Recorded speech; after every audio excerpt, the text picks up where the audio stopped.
বাংলাদেশের ভাই ও বোনেরা, আসসালামু আলাইকুম। তারেক রহমান, আমরা বাংলাদেশের মানুষের পক্ষ থেকে তাকে স্বাগত জানাচ্ছি।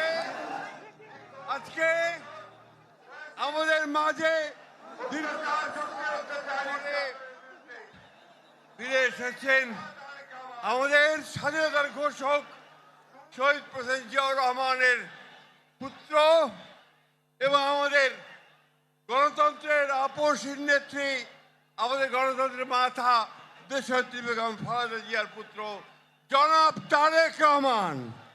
আমরা বাংলাদেশের মানুষের পক্ষ থেকে তাকে স্বাগত জানাচ্ছি। দীর্ঘ 17 বছর ফ্যাসিস্ট অত্যাচার, শক্তির অত্যাচার, নির্যাতনের বিরুদ্ধে আমাদের এই নেতা তারেক রহমান, তিনি দূর থেকে আমাদেরকে নেতৃত্ব দিয়েছেন, আমাদের গণতন্ত্রের লড়াইকে সামনের দিকে এগিয়ে নিয়ে গেছেন এবং আমরা অবশেষে 24-এর 5ই আগস্ট ছাত্র জনতার গণঅভ্যুত্থানের মধ্য দিয়ে তারেক রহমানের নেতৃত্বে আমরা সেই ফ্যাসিস্টকে বিতাড়িত করতে সক্ষম হয়েছি। আজকে সেই নেতা এই দীর্ঘ নির্যাতন নিপীড়নের পরে নির্বাসিত অবস্থায় থেকে আমাদের মাঝে ফিরে এসেছেন।